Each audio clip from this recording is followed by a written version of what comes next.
Up next, Abraham Foxman, director of the Anti-Defamation League, provides a critical assessment of the stereotype of Jewish people and their control of money. He speaks at an event hosted by the Los Angeles World Affairs Council. It's just over an hour. Good evening. Chag Sameach. It is the last night of Hanukkah tonight. It's also, it would have been my father's birthday, and there's a lot of things that he taught me, but he would frequently say, "As melepta lepman," if you live long enough, you live to see or experience everything. I've always wanted to be on the stage in Hollywood, and I finally made it.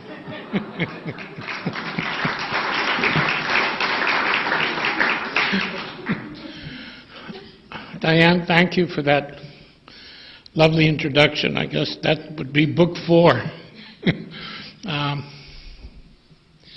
You touched on, there's always this dilemma when you speak about a book, and this is the 3rd book that I've written. How much do you really tell the audience? What's that point at which you tell them too much so they won't even bother to get the book?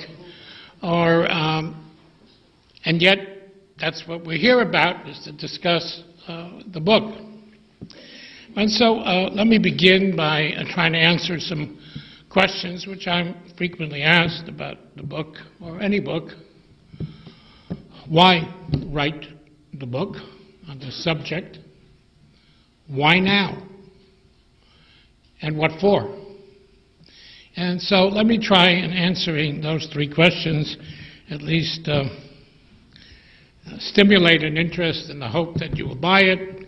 It's too late for Hanukkah, but it's early enough for Christmas for your friends. I'm not sure how wonderful they will consider that gift, but give it with something else. It certainly hopefully will teach, enlighten, maybe even entertain. Why this subject? Why write about Jews and money? Why write about an age-old stereotype? Well, because it persists, because it's there, because it's pernicious, because it's everywhere. And that's why we fight bigotry, that's why we fight prejudice, that's why we fight anti-Semitism. And every once in a while, one has to focus on a specific aspect of the prejudice. This element, this stereotype, goes back several thousand years. If you examine the roots of Western anti-Semitism, you will find that it is one of the 2 basic pillars of Western anti-Semitism. The first being the charge of deicide, the charge that the Jews, not the Romans, killed Jesus. That became a major legitimizer. That enabled the teaching of contempt. That was the basic foundation for so much of Western anti-Semitism. It was the foundation of the Inquisition. It was the foundation of expulsions. And it made it reasonable and rational. Well, the other pillar at that time was the pillar relating to who sold Jesus out and why. And so the second pillar dealt with the issue of money, Jews and money. Jesus was not sold out by Judas for theology, for philosophy, for ideology. We are told and taught, sold him out for 30 pieces of silver. And so throughout, at least Western civilization, the elements of anti-Semitism were rooted in both elements. And it grew. and it grew and became more and more legitimate. Well, so then the next question comes. So, okay, if it's there, Foxman, you know, why didn't you write about it 20 years ago? Why wasn't it your first book, your second book? Why now? And the answer to that is what started happening in 2008. It's not really Madoff, but Madoff certainly added to the reason. But the primary reason was that in 2008, the world began to experience an economic crisis. An economic crisis of failures, fear for the future, people losing their jobs, homes being foreclosed.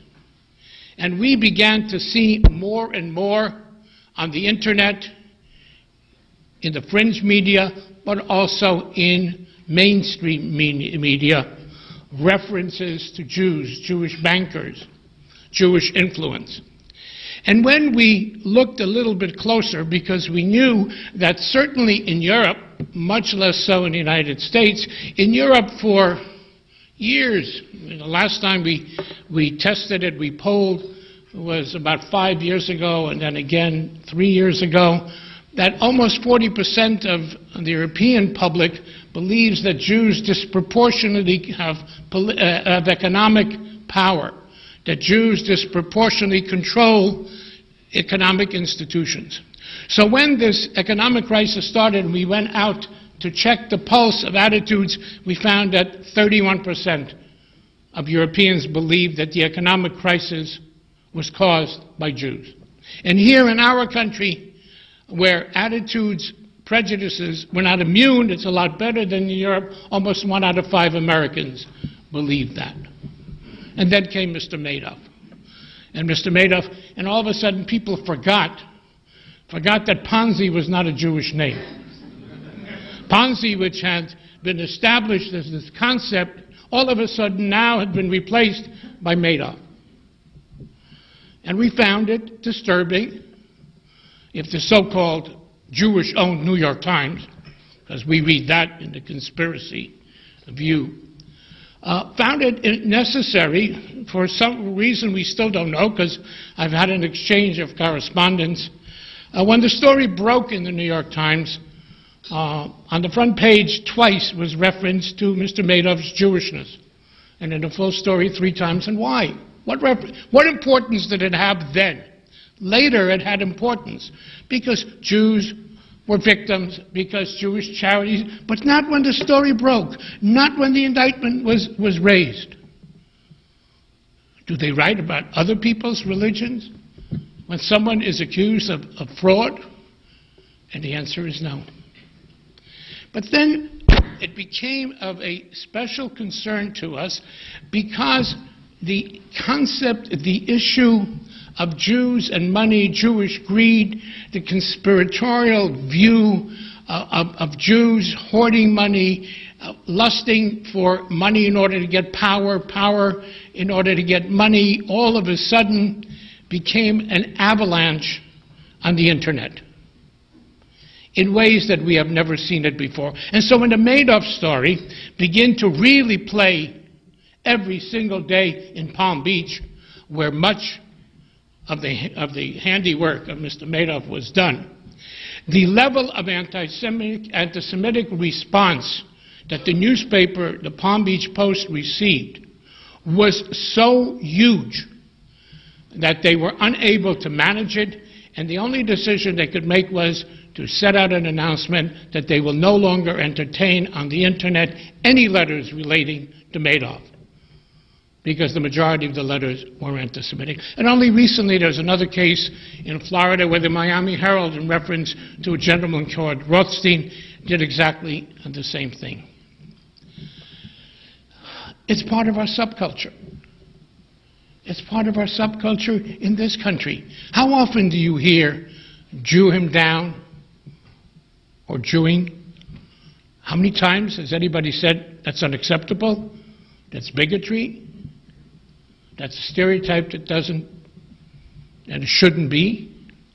In the Anti-Defamation League, an organization I am privileged to head. I'd be privileged to head APAC if they asked me, but Diane, but one organization at a time.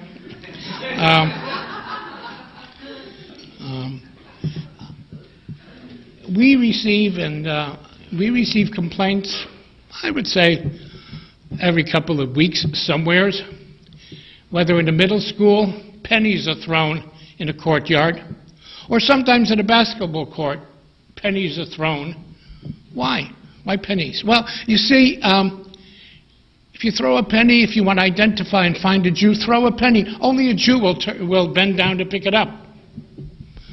And these are games being played in playgrounds, in middle school. And we recently came across a couple instances of complaints in basketball games. You know, I don't know to what extent you're familiar, but in Europe, certain teams have been called Jewish teams. Nobody knows why.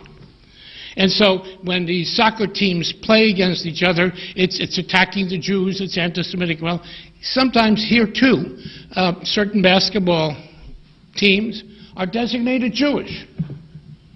And in several instances, primarily in Florida, we have witnessed in the last couple of years that pennies were thrown. Why? To distract the Jewish players on the court. But it goes much deeper than that. There was a candidate for president 3 years ago, a nice gentleman. He was the governor of a state, not Alaska. He's the governor of Wisconsin. And he appeared before a group of rabbis, asked their support for him as a presidential candidate. And in his opening remarks, he said, you know, all my life I spent in public service. And only in the last few years I stepped aside from public service, I went into business, I was successful, and now I know what it feels like being Jewish. There was a buzz in the room, and a rabbi approached him and whispered something in his ear, and he said, oh, I meant it as a compliment. Doesn't your religion teach you how to make money? Now, this is not an evil person. This is not malignant. This is ignorant, infected with a stereotype. And this is a person who's a governor, who sat in a cabinet room.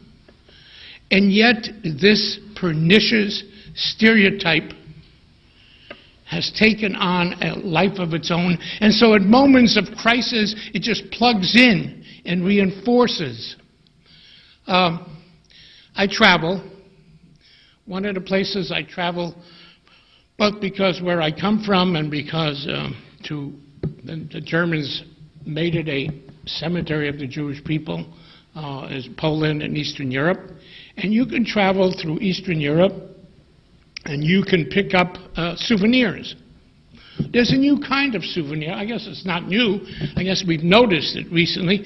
It's a souvenir it comes in wooden carved figures.